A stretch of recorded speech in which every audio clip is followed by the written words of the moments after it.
ശ്രീപത്മനാഭൻ, ഇവിടെ ഈ ഒരു പുതിയ സാഹചര്യം, അതായത് ഡൽഹി തെരഞ്ഞെടുപ്പിന് ശേഷം ഇന്ത്യ മുന്നണിയിലെ നേതാക്കൾ പരസ്പരം കുറ്റപ്പെടുത്തുന്നത്, ഏറ്റവും കൂടുതൽ മമതാ ബാനർജിയുടെ വാക്കുകളൊക്കെ BJPയെ സംബന്ധിച്ചിടത്തോളം വളരെ സന്തോഷം പകരുന്നതാണ്. ഡൽഹി തെരഞ്ഞെടുപ്പ് ഫലത്തിന്റെ ആത്മവിശ്വാസമാണ് BJP. പക്ഷേ ഇത്തവണ കാര്യങ്ങളൊന്ന് മാറ്റി പിടിച്ചു ഡൽഹിയിൽ BJP. പഴയതുപോലെ ഹിന്ദുത്വ കാര്യമായി പ്രചരിപ്പിച്ചില്ല. യോഗി ആദിത്യനാഥ് മാത്രമാണ് ഇടയ്ക്കൊന്ന് വന്ന് അത് പറഞ്ഞു പോയത്. നേരത്തെ ഞങ്ങളില്ല എന്ന് പറഞ്ഞ സൗജന്യ വാഗ്ദാനങ്ങളുടെ പെരുമഴ, അരവിന്ദ് കെജ്രിവാൾ നൽകിയ വാഗ്ദാനങ്ങളൊക്കെ അതേപോലെ തുടരുമെന്ന് BJP പറയുന്നു. അങ്ങനെ ചില കാര്യങ്ങളൊന്ന് മാറ്റിപ്പിടിച്ചു ഈ വിജയത്തിന്. അല്ല, ഈ നമ്മുടെ രാജ്യത്ത് സ്ത്രീകൾക്ക് സാമ്പത്തിക ആനുകൂല്യം കൊടുക്കുന്നത് ആദ്യമായി ആരംഭിച്ചത് മധ്യപ്രദേശിലാണ്.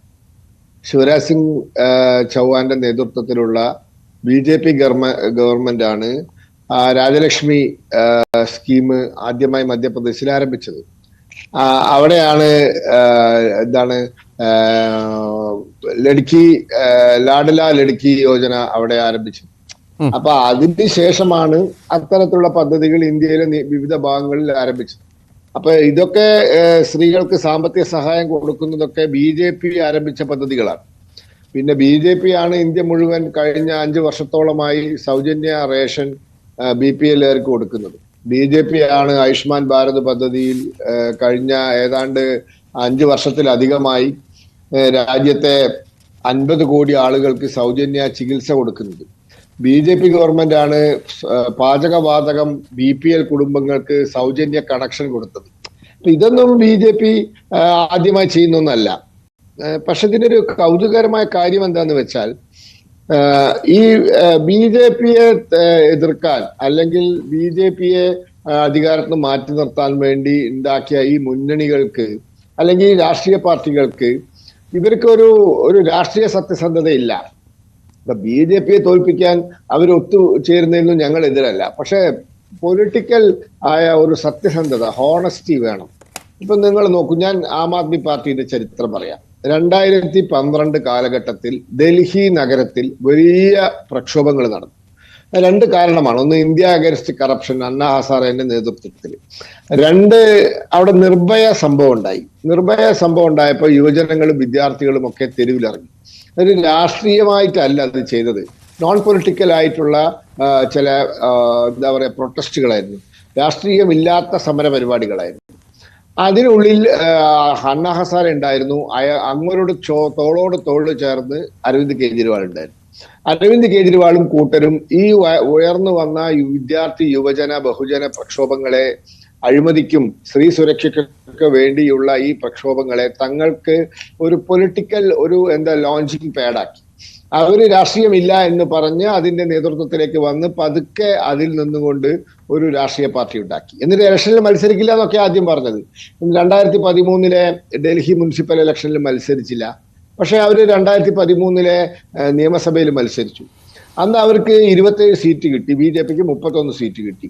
ഇലക്ഷൻ കഴിഞ്ഞ് 2 ആഴ്ച കഴിഞ്ഞപ്പോൾ എന്താ സംഭവിച്ചത്? ഇവർ കുറ്റം പറഞ്ഞ കോൺഗ്രസ്, ഇവർ നാട്ടിലുള്ള എല്ലാ തെറ്റിനും ഉത്തരവാദി കോൺഗ്രസ് ആണെന്നാ പറഞ്ഞത്.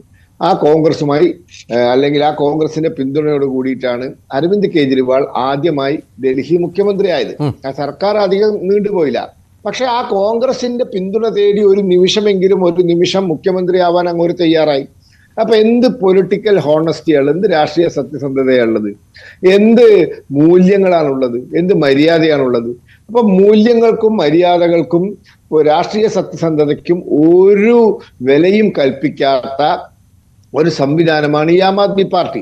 തുടർന്ന് അങ്ങോട്ട് കുറെ ഫ്രീബികൾ പ്രഖ്യാപിച്ചിട്ട് ഒരു തവണ ഭരണം പിടിച്ചു. ആ ഫ്രീബികൾ കുറെ നടപ്പിലാക്കിയപ്പോൾ 2ാം വട്ടവും പിടിച്ചു. പക്ഷെ 2ാം വട്ടം എന്തൊക്കെ ചെയ്തിരിക്കുന്നത്? 100 കോടിയോളം ചെലവിൽ മുഖ്യമന്ത്രിയുടെ വീട് മോടി പിടിപ്പിച്ചു.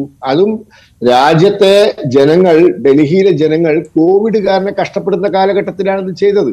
ഇന്ന് ആം ആദ്മി പാർട്ടിയിൽ ഇടഞ്ഞു നിൽക്കുന്ന രാജ്യസഭാ അംഗം സ്വാതി മാൽവാളിന്റെ ഇന്റർവ്യൂ ഞാൻ കണ്ടു. അവര് ഡൽഹിയിലെ മുഖ്യമന്ത്രിയുടെ വസതിയിൽ പോയിട്ട് ഇതൊക്കെ കണ്ടിട്ട് ചോദിച്ചു, ഇതൊക്കെ എന്തിനെങ്ങനെ പൈസ ചെലവാക്കുന്നത്? അപ്പൊ അരവിന്ദ് കെജ്രിവാൾ പറഞ്ഞത്രേ, നമ്മൾ പവർഫുൾ ആണ്, നമ്മൾ വളരെ ശക്തന്മാരാണ് എന്ന് നമ്മൾ കാണിച്ചു കൊടുക്കണം. നമ്മൾ നല്ല ജീവിത സാഹചര്യങ്ങളിലൂടെ ജീവിക്കണം, നമ്മൾ ശക്തരാണ് എന്ന് മറ്റുള്ളവരെ കാണിച്ചു കൊടുക്കണം. എന്തിന്? ആരെ കാണിച്ചു കൊടുക്കാൻ? അപ്പൊ ഇങ്ങനെ ഇതൊന്നും അല്ലല്ലോ പറഞ്ഞത്. വാഗണാറിലേ പോവുള്ളൂ, 2 ബെഡ്റൂം ഫ്ലാറ്റേ ഉപയോഗിക്കുള്ളൂ, സെക്യൂരിറ്റി വേണ്ട. ഇപ്പോ സെക്യൂരിറ്റിയുടെ ഒരു പട തന്നെയുണ്ട്. പിന്നെ അതുപോലെ തന്നെ അദ്ദേഹത്തിന് കാറുകൾ, ഔദ്യോഗിക വസതി എല്ലാം വന്നു. മാത്രവുമല്ല, ഇവിടെ ലാൽകൃഷ്ണ അഡ്വാനി എന്ന് പറയുന്ന ഒരു രാഷ്ട്രീയ നേതാവ്, അദ്ദേഹം ഒരു പ്രതിപക്ഷ നേതാവും ഒരു ലോക്സഭാ അംഗവുമായിരുന്നു. അപ്പോഴാണ് അദ്ദേഹത്തിനെതിരെ അഴിമതി ആരോപണം ഉണ്ടാക്കിയത്. അദ്ദേഹം തനിക്ക് ആകെ ഉണ്ടായിരുന്ന ഒരു ഔദ്യോഗിക പദവി എന്ന് പറയുന്നത് ഒരു ലോക്സഭാ അംഗത്വമായിരുന്നു. അത് അങ്ങോട്ട് രാജിവെച്ചു. തുടർന്ന് നടന്ന തെരഞ്ഞെടുപ്പിൽ അങ്ങോട്ട് മത്സരിച്ചതുമില്ല. ഈ ആരോപണം തെറ്റാന്ന് തെളിയിക്കുന്നത് വരെ ഞാൻ മത്സരിക്കില്ല എന്ന് പറഞ്ഞു. ഈ മനുഷ്യൻ ജയിലിൽ മുഖ്യമന്ത്രിയായി തുടർന്നു. ഇദ്ദേഹം എല്ലാവരെയും പഠിപ്പിക്കുന്ന ആളല്ലേ. അരുൺ ജെയ്റ്റ്ലി കള്ളനാണെന്ന് പറഞ്ഞു, അരുൺ ജെയ്റ്റ്ലി കേസ് കൊടുത്തു, മാപ്പ് പറഞ്ഞു. നിതിൻ ഗഡ്കരി കള്ളനാണെന്ന് പറഞ്ഞു, നിതിൻ ഗഡ്കരി കേസ് കൊടുത്തു, മാപ്പ് പറഞ്ഞു. അപ്പൊ എല്ലാവരെയും കള്ളൻ എന്ന് വിളിക്കുന്ന, എല്ലാവരെയും അഴിമതിക്കാരെന്ന് വിളിക്കുന്ന, എല്ലാവരെയും അധികാരമോഹി എന്ന് വിളിക്കുന്ന ഈ മനുഷ്യൻ കേസിൽ പ്രതിയായി ജയിലിൽ പോയിട്ട് മുഖ്യമന്ത്രി സ്ഥാനം രാജിവെച്ചില്ല. അപ്പൊ പറയുന്നതിന് വ്യത്യസ്തമായി പ്രവർത്തിക്കുന്ന, വിപരീതമായി പ്രവർത്തിക്കുന്ന ഒരാളാണ് ഇങ്ങോട്ട്. ഇവരും കോൺഗ്രസും തമ്മിൽ പരസ്പരം പറയാത്തത് വല്ലതും ബാക്കിയുണ്ടോ? ഈ മദ്യ അഴിമതി പരാതി കൊടുത്തത് കോൺഗ്രസിന്റെ PCC പ്രസിഡന്റ് അനിൽ ചൗധരി അല്ലേ? അത് പബ്ലിക് ഡൊമൈനിലില്ലേ ആ പരാതി? ഡൽഹി പോലീസ് കമ്മീഷണർക്ക് കൊടുത്തത്.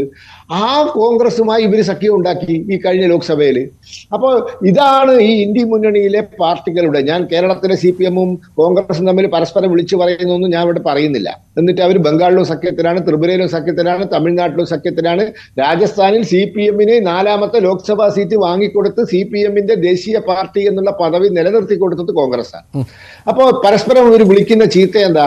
എന്നിട്ട് കേരളത്തിൽ BJP CPM തമ്മിൽ അഡ്ജസ്റ്റ്മെന്റ് എന്നും പറയും. അപ്പോ ഇതാണ്, മൂല്യങ്ങളില്ല, സത്യസന്ധതയില്ല, പറയുന്നതല്ല ചെയ്യുക. ഇതൊരു ഭാഗത്ത്. മറുഭാഗത്ത് അഴിമതിയില്ലാത്ത ഭരണം, രാജ്യസുരക്ഷയ്ക്ക് പ്രാധാന്യം, ദേശീയ സുരക്ഷയ്ക്ക് പ്രാധാന്യം, ദാരിദ്ര്യ നിർമ്മാർജ്ജനത്തിനായി പദ്ധതികൾ, ഈ രാജ്യത്തെ എല്ലാ വിഭാഗം ജനങ്ങളെയും ക്ഷേമ പദ്ധതികളിലൂടെയും വികസന പ്രവർത്തനങ്ങളിലൂടെയും അവരുടെ ജീവിത നിലവാരം മെച്ചപ്പെടുത്തുന്നു. രാജ്യം മുഴുവൻ അടിസ്ഥാന സൗകര്യ വികസനം നടക്കുന്നു. ഇങ്ങനെ ഒട്ടനവധി നല്ല കാര്യങ്ങൾ ചെയ്ത് മുന്നോട്ട് പോകുന്ന നരേന്ദ്രമോദി സർക്കാർ. ഇപ്പൊ ഞങ്ങൾ ഏതാണ്ട് എല്ലാ സംസ്ഥാനത്തും ഞങ്ങൾ ഭരണത്തിൽ തിരിച്ചു വന്നല്ലോ, 2 ഒഴികെ, ഹിമാചൽ പ്രദേശും കർണാടകയും ഒഴികെ. ബാക്കി ഞങ്ങൾ ഭരിക്കുന്ന ഇപ്പൊ 15 മുഖ്യമന്ത്രിമാരുണ്ട്. അതിൽ ബാക്കി 13 സ്ഥലത്തും ഞങ്ങൾ തിരിച്ചു വന്നതാണല്ലോ. ആകെ ഞങ്ങൾക്ക് നഷ്ടപ്പെട്ടത് ഈ കർണാടകയും ഹിമാചൽ പ്രദേശും മാത്രമാണല്ലോ. അപ്പൊ തുടർ ഭരണം എന്ന് പറയുന്നത് BJPയെ സംബന്ധിച്ചിടത്തൊരു സ്വഭാവമായി മാറിയിരിക്കുകയാണ്. കേന്ദ്രത്തിൽ പണ്ഡിറ്റ് ജവഹർലാൽ നെഹ്റുവിന് ശേഷം 3ാമത്തെ തവണ. അപ്പൊ ഇതൊക്കെ രാജ്യത്തെ ജനങ്ങൾക്ക് അറിയാം, ആരാണ് ശരി, ആരാണ് തെറ്റ് എന്ന്. അപ്പൊ ഇത്തരത്തിലൊന്നും BJPയെ പരാജയപ്പെടുത്താൻ സാധ്യമല്ല. അതാണ് BJPയുടെ ആത്മവിശ്വാസം. പ്രശാന്ത്, ഈ പറഞ്ഞ ആത്മവിശ്വാസത്തിൽ